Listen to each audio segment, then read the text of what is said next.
Hold on. Okay. I look like Portland back over here. It's just in the gym. All right. Hello and welcome back to another episode of DeFi Decoded. I'm Alex Tapscott here with Andrew Young. Andrew, it's been a busy couple of weeks in the markets. We've seen a lot of bubble chatter around the equities and especially around AI stocks as investors get increasingly concerned that when the bill comes due for all this spending around data centers, that there may not be enough money to go around and that perhaps the promise of AI will go unfulfilled. My view is that that's probably a little premature, but even still, we've seen equities come off, I think, as much as 7 or 8% for the indices, but a majority of the NASDAQ 100 stocks were down more than 10% in this most recent downturn. So that is a decent little downturn. And within the Mag 7, with the exception of Google, most stocks are still 5 or 10% below their all-time highs. So when equities catch a cold, I guess crypto gets COVID, because what happened this time around is we saw Bitcoin have its worst month in a very long time.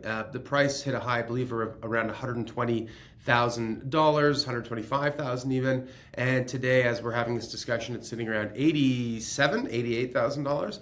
Meanwhile, the rest of the crypto complex is down far, far worse. So, Bitcoin's supposed to be a hedge against market volatility, against, spending by governments, against currency devaluation. But we do find in times of corrections or in times of surges that they are kind of correlated, right? And Bitcoin has, frankly, I think, acted almost like a canary in the coal mine for a lot of the moves that we've seen in the equity market, reflecting risk first before we see it appear in some of the other stocks. So stocks are having a mild rebound off the bottom, still a long way to go to all-time highs. Bitcoin similarly is off the bottom, but I just feel like this is a pretty weak bounce. If you look at ETH is below $3,000, Solana $137. I mean, I think it got as low as 128 or something. So this is a puny little bounce. Some might say a dead cat bounce. What do you make of what's been going on in the crypto market in the last little while? Is this, just correlation trade with equities? And if things return to normal, will we see crypto rebound? Is there something more troubling or more structural happening under the surface? Lay it on me. What do you think?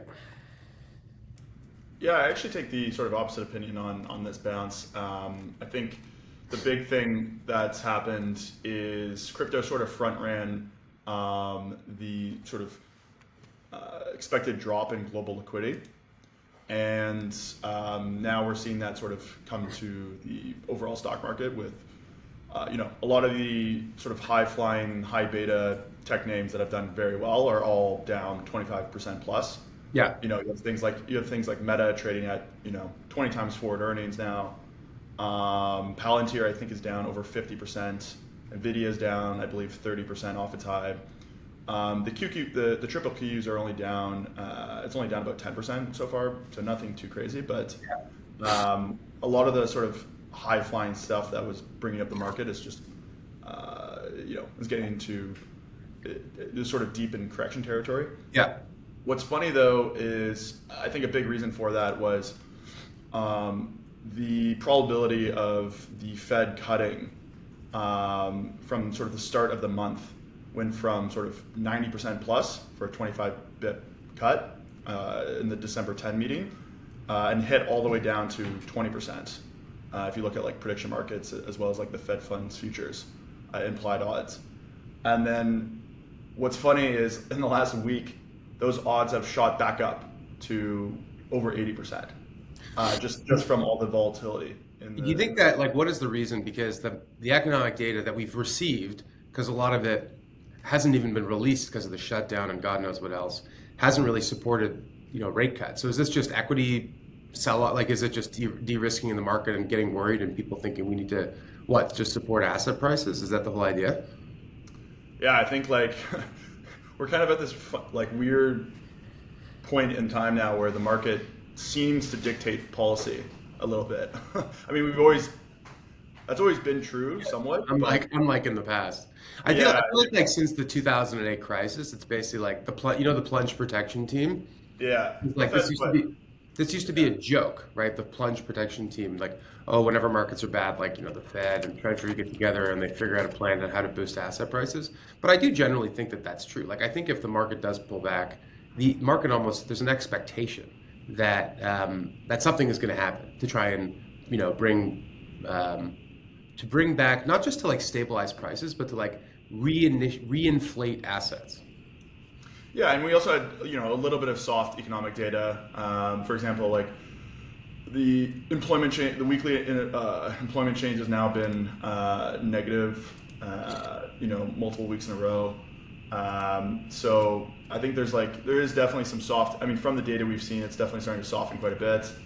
The stock market obviously sort of falling down a bit. David Sachs actually put out this tweet talking about how data center investment is now, according to the Wall Street Journal, expected to be 50% of incremental GDP growth. Yeah.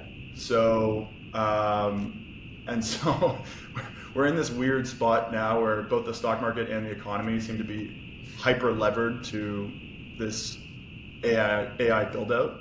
Yeah. And so, in a way, like the stock market, the AI stocks going down is the economy in a weird way. Yeah.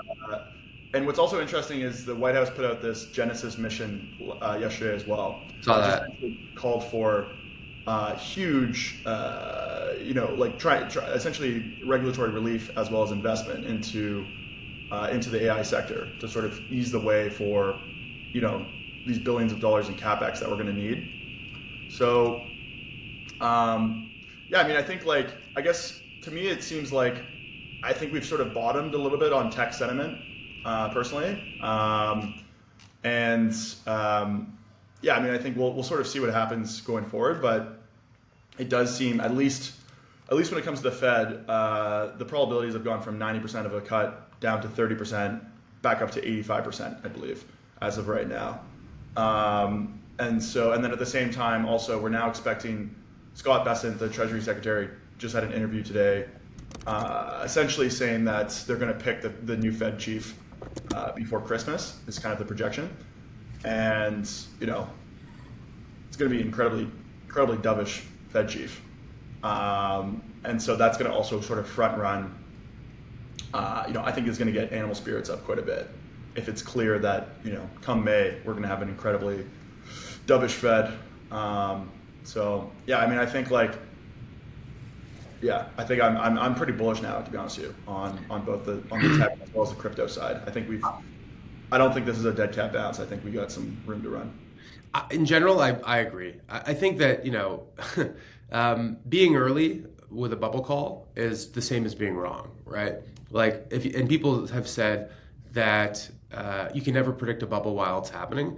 The funny thing is, during times where asset prices are increasing, there's often dozens, if not hundreds of people, pundits, analysts, who are talking about, how this is a bubble, this, that, and the other. And there's a really interesting quote. Howard Marks is an investor, was on a podcast I listened to recently, and basically, echoed this point that if being early on a bubble is almost the same as being wrong. Like if you had called the bubble in tech stocks, a year before the market crashed, you would have missed out on a 90% move, right? And so were you right or were you wrong? Maybe in a perfect world where you have the ability to short something over the course of 5 years, you would have been right. But if you were a money manager, you probably would have blown yourself up if you had made that call and actually positioned assets in that way. And as a retail investor, you probably would have freaked out and capitulated. So this is one of those things where I almost feel like every cycle like this, where there's a new thing, it's a new paradigm, the technology, it's going to change everything. There's lots of investment. There's lots of people pulling forward valuation into companies, trying to imagine what the promise and potential of a technology is, getting overexcited, funding all sorts of projects. This happens all the time. There are good bubbles and bad bubbles. That's another thing that I think is an interesting point. Bubbles in home prices during the 2008 global financial crisis. bad bubble, right? That was based on really sloppy lending practices and some bad behavior on Wall Street, that led to like assets being overinflated and there needing to be a big deleveraging event. The bubble around the internet, the bubble around railroads, the bubble around radio, the bubble around the semiconductor in the 1950s and 60s, and aero defense stocks and so forth. More mixed in a way. Are those bad things that we had a period of overinvestment into fiber optic cable and the web, or an overinvestment into railroads in the 19th century? Well, railroads unlocked the continent and led to these like massive economies, and the internet investment into telecommunications and fiber optic laid the way for high-speed internet and the web we know today. So in a way, like I do wonder about this, where it could be I think it's premature. And there's probably like another leg or two or three left in this, honestly. Like this could be going for years for all we know. Number two, I think that AI, it's quite clear at this point that there are big improvements to productivity and really profound changes to how we live and work, how we consume content, culture, and so forth. Like that is pretty obvious at this point. Like this is not like, the metaverse bubble or something. Like this is real stuff that's happening. Where the economic benefit flows and which companies do well and can investors profit is a different matter. But there's clearly enough evidence that this is something that's having a huge impact. And then, yeah, go ahead. Do you want to jump in? No, just on where you think the value is going to flow. I've told a bunch of people this already, but I think the main value of AI is going to be in sort of content. I think we're going into like the next wave of the distraction economy. Like AI is going to be distraction economy 2.0. It's going to be supercharged. So I think, like, to be honest with you, I think there's definitely productivity benefits with AI for sure. Like we use it a bit ourselves, particularly when with sort of like on the programming and engineering side. But but I think like what I'm seeing mostly is slop is like the slopification of the world. So I'm very, very bullish slop. I'm bearish slop. I think we're gonna hitting peak slop. Like there are only so many humans on the planet. There are only so many humans on the planet. There are only so many hours in the day, and people need at least 8 hours of sleep and like an hour or two to eat food. So like there is like I feel like we've almost reached saturation for the slopification of humanity. Like people are slopping all day long. I don't know how much more sloppy we can get. I actually think like I honestly think that the next, in the same way that people, rich people don't eat junk food and they spend like $14 on, kale smoothies, maybe more, because it's a way to sort of distinguish themselves from the masses and to virtue signal and maybe to live a slightly healthier, better life. I feel like technology detoxing is going to become like a thing that's an aspirational lifestyle. I think that people, like as a parent, I can tell you that in a way, everyone's trying to figure out ways to like get your kids to consume less technology. Private schools are basically technology-free environments by and large. They're meant to like, reconnect kids to like tactical learning. Summer camps, which is, you gotta have money to send your kids to summer camp. Like, anyway, this is a little off topic, but I do believe that like as it relates to like peak slop, I think we're close to it. And I think that if anything, the pendulum could swing the other way. And in its wake, there could be some signs that AI actually does create real value in the economy other than making it easier to consume and create short form video that's highly addictive and divisive and like rots your brain. Yeah, maybe. I mean, I think maybe I'm optimistic by nature. No, what's really funny is every time I talk to someone who has kids, they think we're at peak slop. And then whenever I talk to anyone who doesn't, they're like, oh no, there's clearly... Like I have some buddies who, their whole Instagram feed is just AI content, and the videos are hilarious, even though they're just completely, they're complete slop, but they're great. So I don't know. I mean, I think, like, to me, that's like, I mean, maybe we just see a full. Okay, I think, like to me, that's like arguing for healthy cigarettes. You know what I mean? Which was like a fad that people tried multiple times, and it just died out. And cigarettes didn't have Moore's law, and the world's smartest data engineers, working on it.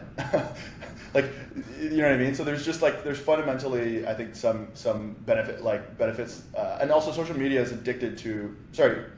also attached to a device that you need to access the world economy. So it's kind of like a bit of an unfair. That's true. But yeah, I mean, the only way to like do your job was to smoke cigarettes. yeah. Which maybe from the 50s and 60s that was a prerequisite. I mean, I remember a time where you had to be a heavy drinker in order to do a job in finance. Yeah. I mean, I don't know. Maybe this is just like my bullish doomer. You know what I mean? I'm. Some people say I'm a bullish doomer in the sense that You're bullish doom and slop. Yeah, I'm bullish. I'm bullish crypto and I'm bullish slop. So bullish debasement, bullish slop. But anyways, yeah, that's kind of just a random aside. I mean, I do think there's some. I guess what I'm trying to say is I think there is some productivity benefits to AI, but those are going to come later. I think the main benefit of AI in the short term is going to be slop, and that's kind of why you're seeing a lot of like you see, OpenAI launching their own sort of social media platform. Like that's kind of to me is sort of a tell on like where they see the value in the short term. Yeah, Sora. I mean, that's why people are like, to your point, you mentioned Facebook. Everyone's worried it's missing out on AI, and if people are just interested in slop, then AI generated slop might be better than Facebook human generated slop, and so people will start spending less time on Instagram and more time on Sora or consuming content that's just purely AI generated. There is an interesting stat that apparently less than 10% of the time spent on social media apps is actually spent looking at content from people like friends and family. And so that was actually an argument that Facebook lawyers used in their antitrust case to basically say Facebook is not a monopoly in social media because it's not even a social media company. It's a short form video consumption medium, and if that's really the test, well, look at TikTok and look at YouTube. Like Facebook controls a minority of that market, right? So like great spin on their part, but it actually is true. Like it's not really social media. In terms of, go ahead, because I just really quick. The bull case on slop is actually also around like hyper personalized ads. Like you know what I mean. You can create the conversion rates on hyper personalized and hyper customized ads is also way higher. So I think it's both like a monetization story as well as a growth story. Yeah. And by the way, just in case people are not aware of what slop is, because I feel like we've been just like yapping about slop. I mean, I would define it just as mostly AI generated content that is brainless and addictive and, keeps you hooked on your phone, basically. Is that right? Yeah, like it's AI generated, so it's typically like ridiculous. Is slop all slop AI slop? Like, can you have human slop? Like, what about for example, we just learned that almost every MAGA influencer is like some guy in Pakistan in his basement earning money off of Twitter by like writing all this divisive, crazy stuff. That's slop, in my opinion. That's word slop, but that's human and AI kind of generated together. I don't know. I think you can have humans involved in the slop. Yeah. Like I define slop as like, as my wife says, it's like Coco Melon for adults. If anyone has a kid and that's great. Just in case nobody knows what Coco Melon is, yeah. Coco Melon's like a hyper addictive content for kids, and essentially it's just like there's not really a story structure to it. It's just like flashing lights and like all sorts of. It doesn't really make sense, to be honest with you. No. But it's hyper engaging and that's yeah. So Coco Melon for adults is how I define slop. Okay. It doesn't really make sense, but it's just like, oh, over here, and then stuff happens, and it's kind of engaging, and yeah. Yeah. I mean, I don't like that's just a sort of a random aside, but going back to like AI, so let's try and tie this all the way back to the market, because we're talking about AI and how it's a big contributor to GDP and how the discourse has shifted a little bit to how it's like systemically important almost, right? And there's an interesting quote from, what is her name? Sarah Fryer, who's the CFO of OpenAI, where she basically said that, when something gets big and important enough, I'm paraphrasing, when something gets big and important enough in the economy, and becomes almost systemically important, like the U.S. government usually like steps in as like a lender of last resort, right? I think she was alluding to like the banks during the financial crisis. So some people were like, "Oh, great, let me get this straight." So like, this is like socialism for the rich in a way. They can spend and borrow and like build data centers and like make billions of dollars of fortunes like in equity in these companies and so forth. And if it works out, then they keep it all. And if it doesn't work out, they still keep it all because the government will step in to bail them out, basically. And this caused a huge backlash. And then, David Sachs, who is a White House official, right? Like he's the host of the podcast and the rest of this stuff. But he's also like a White House official, the crypto and AI czar, basically said as much, which is like, it's almost like we're pot committed to this. Like we're all in on this because we have to be. 50% of GDP. If we were to pull, if the tide comes out and everyone pulled back all their AI data center spend, there'd probably be a recession in the U.S. and that would have knock-on effects in a million other parts of the economy. So this is very much like crypto is honest, like is an afterthought. It is a tack on price-wise, I think, to everything else that's going on. And then if you look at crypto specifically, and look at like, is there anything native to what's going on in the crypto market that's causing those asset prices to decline? That's the part I think we should be trying to figure out, right? Because all else being equal, we've had legislative wins, the Genius Act. We've had institutional adoption of crypto as an investment through ETFs and through digital asset treasuries. We've seen some real enterprise adoption, especially on Wall Street, or at least a lot of big CEOs at BlackRock and other businesses talking about how this technology is the new paradigm for finance and for assets. We have seen future regulatory approvals become increasingly likely. ETFs for other assets that have launched in the last little while and more to come. Other legislation like the Bitcoin Market Structures Act. It's a new piece of legislation that's likely to pass as well in the next little while. The White House has talked openly about this, et cetera, et cetera. So those are the positives. On the negative side of the ledger, there's crypto's reputation as an asset that's enriching the president and his cronies. This has given it sort of a negative patina, I guess. There was the 1010 crash, and there's some concerns that, maybe there's market maker or institutional or exchange out there that's in rough shape and is selling to cover losses that we don't really know about. I have no view on that. It's just a thing that is in the market and maybe is true, maybe is not. And then the other thing is that ETF flows giveth and taketh away. Normally during times of sell-offs, investors come in and buy the dip. So that's true for the S&P 500 ETFs, for the NASDAQ ETFs, the QQQ and the VU are the two biggest ones. And they see huge inflows when markets are down because there's just so many retail investors out there who are just dip buyers and they've been programmed to buy the dip. Weirdly though, with Bitcoin, we've seen massive outflows from the ETFs. I think ETFs had their worst week since they launched last week due to outflows. And that's a little concerning because there are tens of billions of dollars of Bitcoin in these vehicles. And that's been a driver of the price action. Anyway, so I'm summarizing, I guess, what I think some of the main drivers are on both sides that are crypto specific, right? Not focused on the AI trade and macro and rate cuts and everything else. And I look at those two things in the balance. And I think that the positives outweigh the negatives. If I'm looking forward, I'm thinking there's going to be more institutional adoption, more enterprise adoption, more regulatory clarity, more new laws, more mass acceptance. And if there are no more blow-ups, that should be a tailwind. What do you think? Yeah, whenever I sort of question my crypto thesis, I always kind of come back to, to me, the main reason why, at least Bitcoin, I always think of these things from two sort of perspectives. So I think Bitcoin is mostly a global macro rotation and a global liquidity game.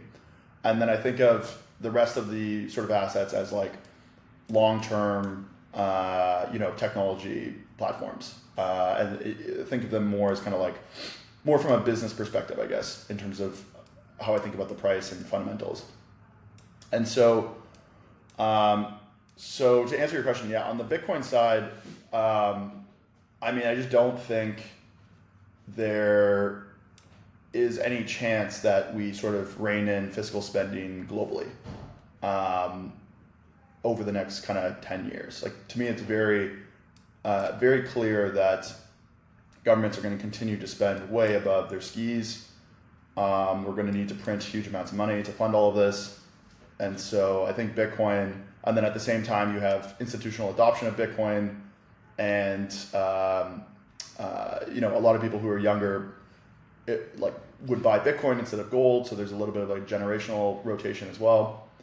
I think like all the structural reasons are intact for Bitcoin to continue rising pretty rapidly. I think like right now we're sort of in, Trump is pursuing industrial policy,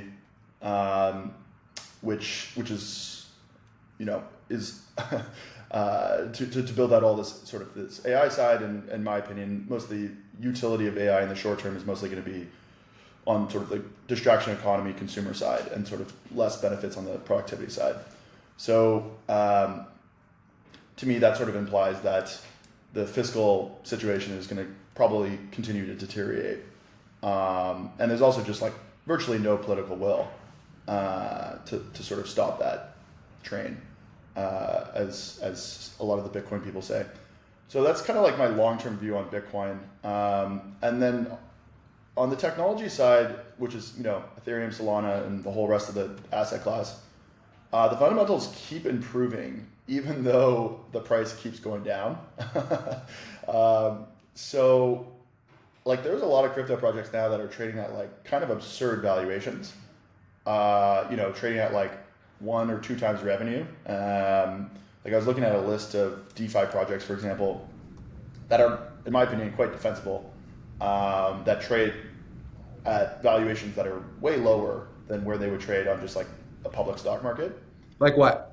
Here, let me get a list of these things. The main reason we've talked about this a lot. The main thing holding back the technology side is the market structure concerns. Just the idea that most of these tokens, most of the like quote unquote app tokens, the tokens are not at all aligned to the fundamentals of the project. And because of that, the tokens trade as like a loose proxy relative to the fundamentals. And right now, sentiment's very low, and so that means that the valuations are actually very low if you look at the fundamentals relative to the valuation.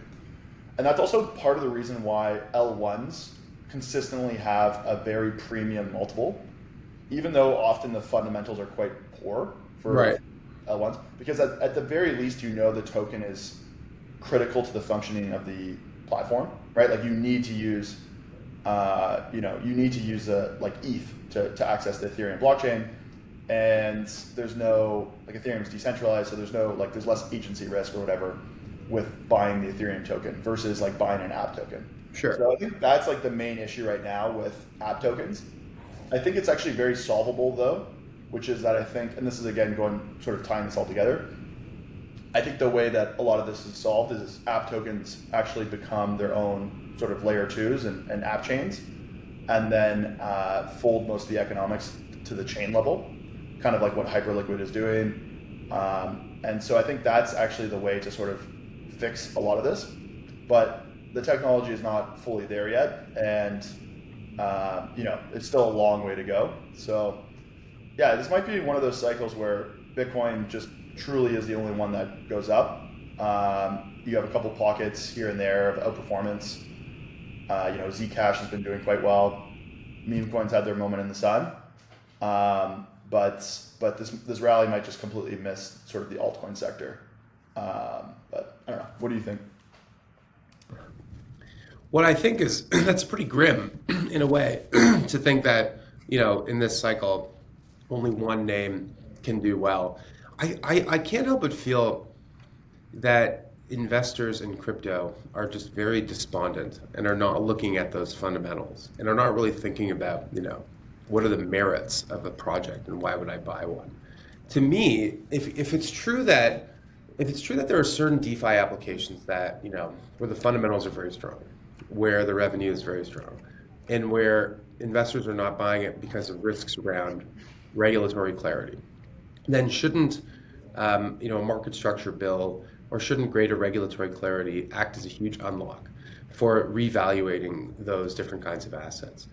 Like, to me, I'm really surprised that there isn't a DAT, if you want to talk about this as one way of doing it, that is like the Ethereum ecosystem DAT.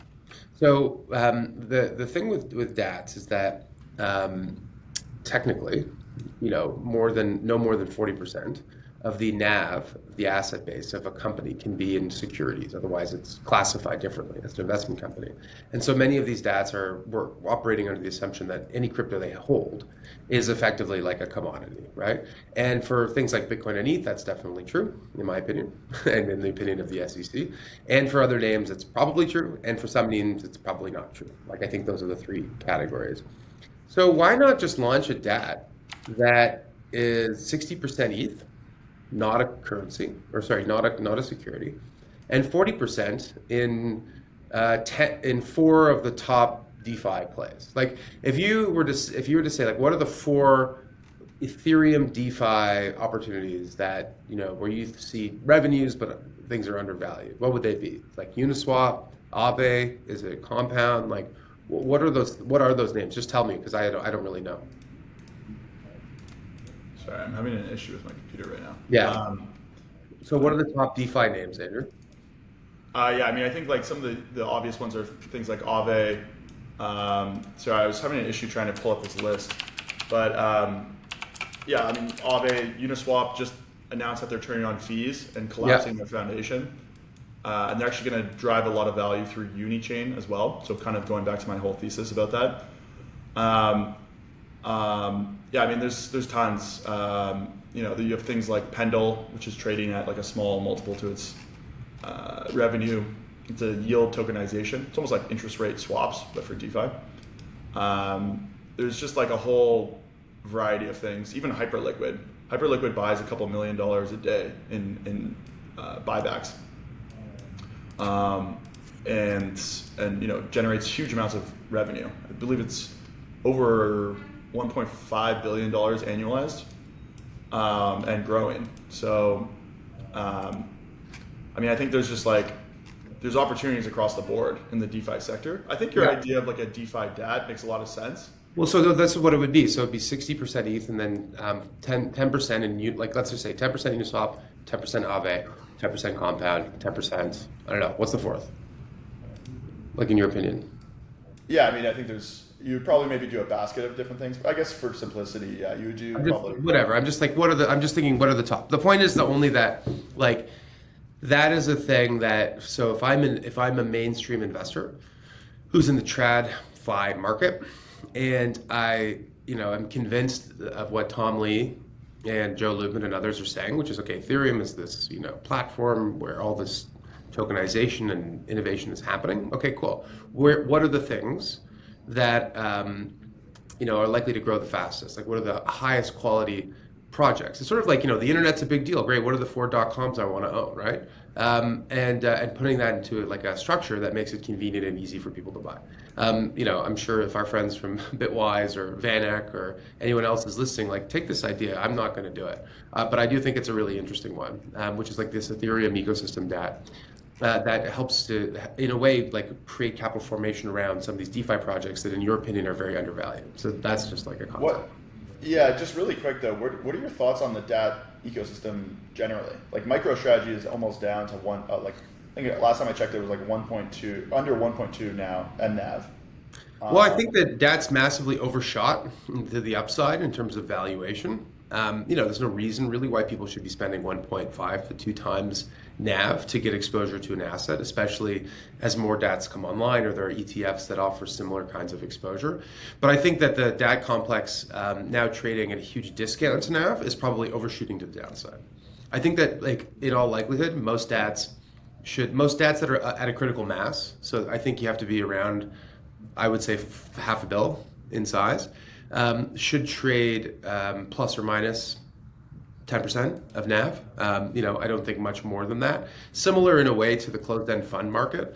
There are lots of closed-end structures. There are fund structures listed in Canada and the US and elsewhere where you're getting exposure to gold or uranium or copper or silver or one of these assets through a closed-end fund structure. And those things historically have gone to big discounts to NAV, but in general trade within that sort of narrow band. One of the reasons, by the way, is that there are investors who come in who are kind of agitating for changes like buybacks, for example, to help narrow that gap. So we're in this moment where it's a huge opportunity, like one that I'm personally incredibly excited about, and hope to share more at some point about like my view on that. But basically, I just think that this is an interesting opportunity in the DAT space where everyone is quite despondent. They're not sure what the next catalyst is.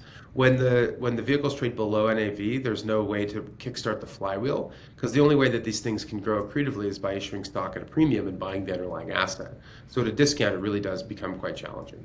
And so now everyone's in this wait and see moment where it's like, oh boy, okay, so maybe the only way to grow is, or not grow, the only way to narrow the gap is to sell the asset to buy the shares. Well, if you're a small Bitcoin DAT, that might be the right thing to do, because you're not going to move the price of Bitcoin, and maybe that will help to narrow the gap. But if you're one of these foundation, I don't know if I said this on the podcast, but like if you're a foundation-backed DAT and you were effectively created to become a buyer of the asset, to help to encourage buying and to become a buyer yourself, the idea that you would sell the underlying asset to buy your shares, I think would be completely unrealistic, untenable, because your biggest backers would be like, this is the exact opposite of what you're supposed to be doing. But the more important point is that, well, it might actually be self-defeating, because if the DAT for some smaller cap token sells its own asset, then the asset value itself might tank. And so even though you're narrowing the gap, the value of your NAV as a whole might get absolutely crushed, right? Like, do you understand what I mean? Like, if you're out there, if the, I don't want to name names, but if like the Avalanche DAT were like dumping AVAX tokens, the price of AVAX itself would probably decline a lot, and that would therefore reduce the whole NAV of the vehicle, for example, right? So I just don't see those kinds of vehicles doing it, because I think it would be self-defeating. And I think that creates this kind of headwind for a lot of them for how they're going to figure out how to grow. Interestingly, one of those Avalanche DATs hadn't deployed, so they're using cash to buy back their shares, which I think is a good strategy, because they're not leaning on the token. They're just saying like, this is the way to improve the metrics for holders, but not everyone is in that kind of position, and the cash can only last so long, right? So I just don't see that as a long-term solution for anybody. So yeah, I'd say that the space is quite challenged at the moment. I think MicroStrategy at a discount is interesting, but GBTC at 80 cents on the dollar was interesting, and it went to 50 cents on the dollar in the midst of like a market meltdown. Do you remember that? Like the Grayscale Bitcoin Trust, and that was actually a closed-end fund that had a path to becoming an ETF, which once that became clear, the discount narrowed substantially. Whether any of these DATs will voluntarily convert into ETFs would be interesting. I don't see it. And there's a lot of reasons. There's some technical reasons, which I can discuss. We're already at 45 minutes here. But basically, like if you announce you're converting it into ETF and you're trading at a 50% discount to NAV, the first thing that's going to happen is a whole bunch of ARBs are going to pile into your stock, right? And the second you become an ETF, they're going to redeem en masse. So like you can lose 90% of your NAV like in a day, literally in a single. Interesting. Oh no, that's what would happen, right? So the like, you understand what I mean? So if the shares convert the only thing that would in a vehicle that has redemptions, everyone will redeem en masse. Sadly, I have a little experience with this. When I was at NiPoint, we had a closed-end fund that owned Bitcoin, had a couple $100 million of Bitcoin, and we announced that we were converting it into an ETF as once ETFs became permitted, because the ETF we thought was a better structure. And we were trading at a 5% discount, and a bunch of ARBs piled in and redeemed a bunch of our assets. So if you're trading at a 50% discount, it would wipe out the whole NAV of the company, I think, in one single day, literally in a single day. So I just don't see that as a path for those guys. So again, there's just lots of constraints on them for what they can and can't do, and I think that creates opportunities for the right kind of buyer. That's really smart. Yeah, I haven't actually heard that. That makes sense. Yeah. I guess I thought maybe capital gains would sort of stop it a little bit, just because you'd be. I guess that didn't really help GBTC. So the scenario would be, let's say a vehicle's trading at 50% discount, and they announce that they're going to convert to an ETF. The second they do that, the discount will go from a 50% discount to a 7% discount or something. Like, I'm making that up, but it would basically be like uncertainty, time value, risk, it makes sense. Combined together. Once that, so like, let's say you're a holder of you're some long-suffering DAT shareholder, and all of a sudden your DAT shares just went up 80% overnight, because that's what it would be, right? If it's a 50% discount to NAV and it goes to a 10% discount to NAV, you're effectively like almost doubled the value of the shares without changing the value of the underlying. So most of those people, capital gains or not, will be like, get me out of this thing. Like, it will just turn over so many shares from that like announcement that like all the ARBs will come in and soak all that stock up. That makes sense. Yeah. So just broadly speaking though, like, let's just get because you are Alex Tapscott. I'm the DAT master, yes.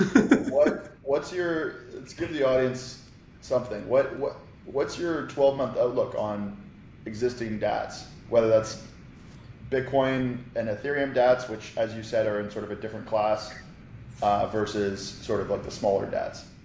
Well, I think DATs can do a lot of things that ETFs can't, right? I mean, the thing I just described, like an Ethereum DAT diversifying into some of these other assets, staking, doing on-chain, like business operations on-chain, like doing DeFi activities, having a sleeve that invests into early stage projects, doing ecosystem development.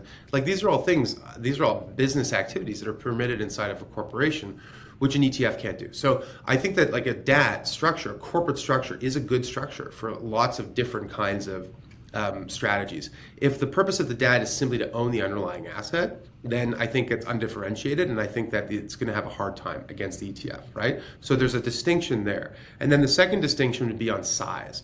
So the smaller the DAT, the harder it's going to be to continue to exist, in my opinion. Like, if you're a public company on the NASDAQ, there are listing expenses of being a public company, Andrew. It's around $4 million a year. So if you're a $100 million NAV DAT that owns Bitcoin, you should trade at a huge discount, because every year 4% of your assets go towards covering just the listing costs. And if you're not trading at a premium, then you can't grow. So you're on a slow death spiral, right? And so I just don't see a world where many of those survive. And I think that there's going to be a period of huge DAT consolidation in the market.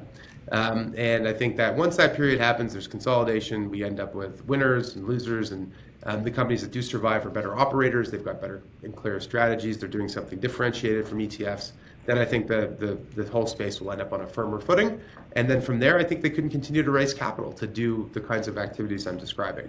But like this, just like indiscriminate, like launch a DAT, own an asset, don't do anything with it at any size, that's cooked. That's over, right? So, but that's okay. It was a period in time. It was interesting. Now we move to the next period. Nice. Okay, cool. Yeah. Good. Well, I think I don't know. I mean, I don't have much else. I think that's kind of a good place to end it.